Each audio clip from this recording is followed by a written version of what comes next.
a créé Israël, mais l'ONU n'a jamais créé Israël. L'ONU a donné une terre à Israël, mais vous ne pouvez donner que ce qui vous appartient.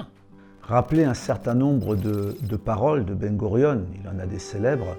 Il avait par exemple dit au moment de la Nakba, de l'expulsion des Palestiniens, les vieux mourront, les jeunes oublieront. Donc c'est totalement dans son idée que c'est un crime parfait sur lequel on ne reviendra pas. Les Israéliens s'en fichent des Nations Unies, humilient les envoyés des Nations Unies, refusent de réaliser, d'obéir à n'importe quelle injonction, n'importe quelle condamnation de la torture avérée, qui est systématique pour les prisonniers politiques. Les différents gouvernements israéliens commettent un nombre de crimes de guerre et crimes contre l'humanité assez impressionnants et d'une façon répétée. Je pense qu'Israël a toujours voulu avoir en face de lui le pire des ennemis pour justifier, pour placer, disons, le débat sur le terrain militaire, sur le terrain de la violence, qui est son terrain privilégié.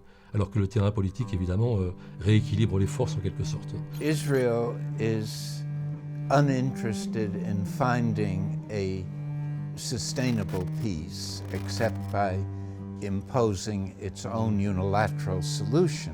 Au point de vue du droit international, sans avoir même à se prononcer sur tel ou tel dossier, la réalité c'est que tout est illégal. Tous les mouvements de résistance ont été qualifiés par les oppresseurs de terroristes. We are, as the Palestinians, we love the life. And we are only fighting because we are fighting the occupation. We don't have any problem with the Jewish as a Jewish.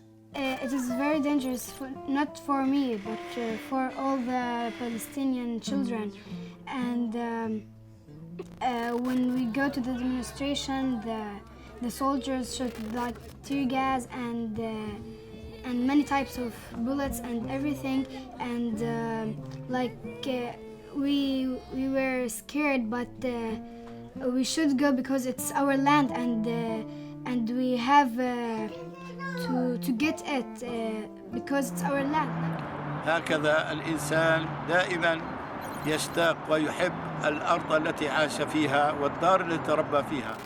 Vous avez deux occupations militaires, l'occupation militaire licite, procédé temporaire pour parvenir à la paix et on rentre vite chez soi, et l'occupation militaire illicite quand on s'installe et qu'on cherche à conquérir du territoire.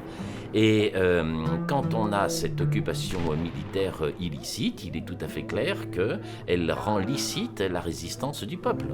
Lutter contre une occupation, contre une oppression nationale, contre le colonialisme n'est pas seulement un droit, c'est écrit noir sur blanc, c'est un devoir.